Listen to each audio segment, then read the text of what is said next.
Croatia welcomes this opportunity to present its efforts and achievements to the SBI. My name is Višnja Grgasović. I work in the Ministry of Environment and Green Transition as head of sector for financing, implementation and monitoring of the reduction of greenhouse gas emissions, and I am focal point to the UNFCCC.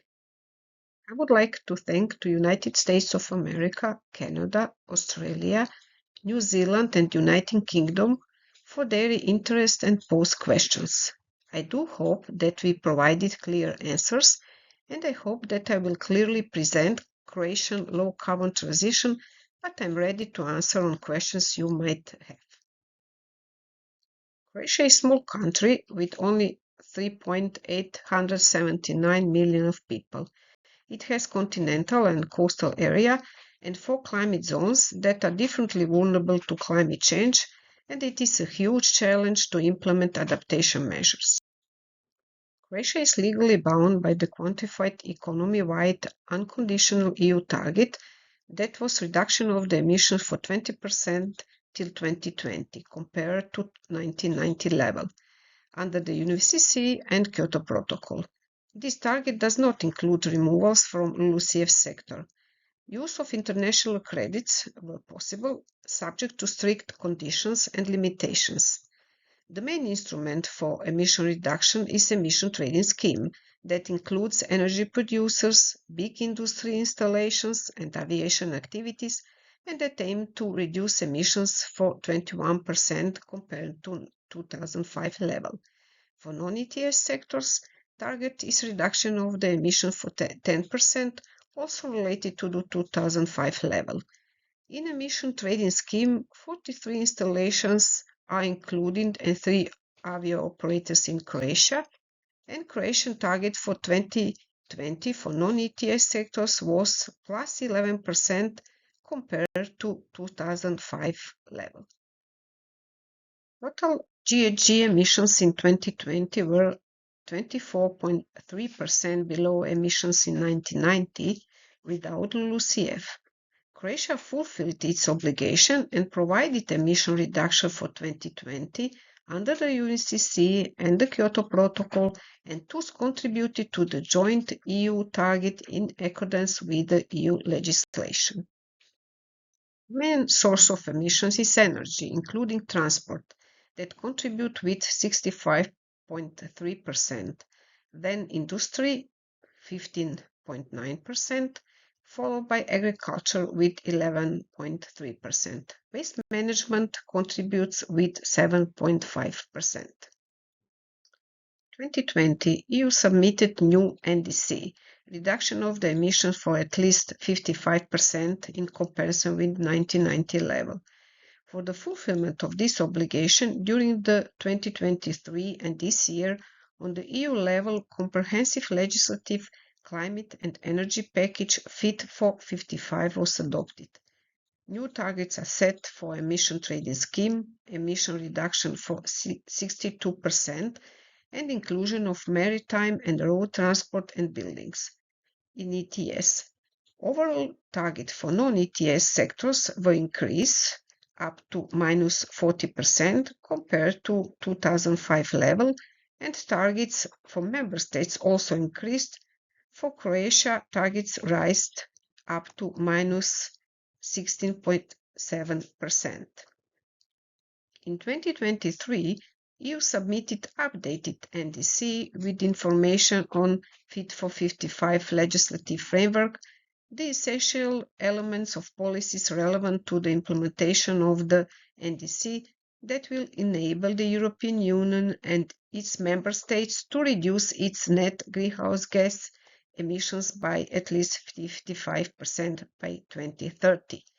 In order to establish legal framework for the implementation of these new ambitious climate targets, Croatia prepared new law on climate change and ozone layer protection that is in the government procedure for adoption.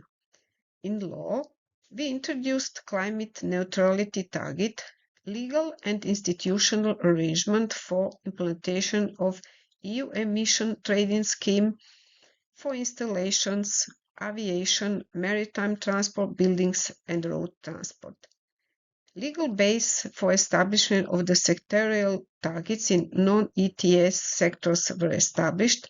We set obligations in LULUCF sectors, established procedure for carbon removal certification, reduction of F-gases, certification of technicians in sectors of heating, ventilation, and air conditioning, climate proofing, improvement of strategic documents at national and local level, and established National Center for Adaptation to Climate Change.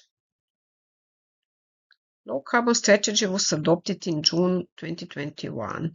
The Integrated Energy and Climate Plan, NSCP, is implementing act for the implementation of the low carbon strategy in Croatia.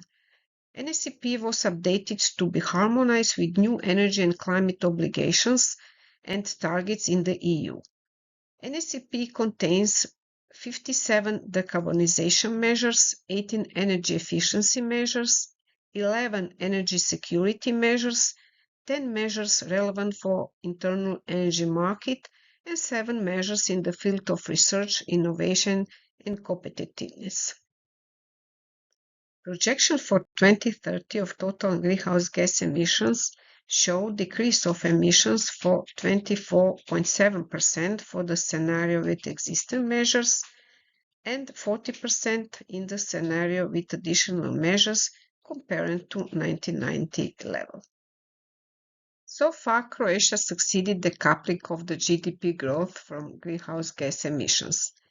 In NSCP, macroeconomic effects were analyzed based on the assessment of total investments in the period from 2021 to 2050.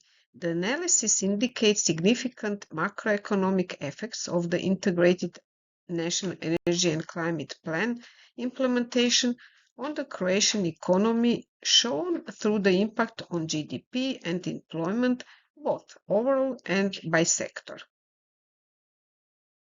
In the period until 2030, we will speed up measures in all sectors, with special emphasis on modernization of the industry, preserving their competitiveness, decrease in emissions from the road transport, energy efficiency, increase of the renewable energy sources and improvement of the energy network and energy storage, reduction of the F-gases by transition to lower global warming potential value for refrigerants. We are engaged in the increased application of the green public procurement benchmarks. In order to further improve the green skills of the Croatian workforce, the Croatian Employment Service launched a program of vouchers for education in 2022, which include the so-called green programs. Green programs are currently available for both employment and unemployment people, and funds are provided from the National Recovery and Resilience Plan 2021-2026 and the European Social Fund. Additionally, we plan to improve the system for monitoring the implementation of the emission reduction policies and measures so that government can react in a timely manner and speed up their implementation and, if necessary, remove barriers. We see international assessment and review process as very important and valuable tool for capacity building, improvement of the climate policies, and parties inventories. Thank you very much for your attention. I am ready for the questions.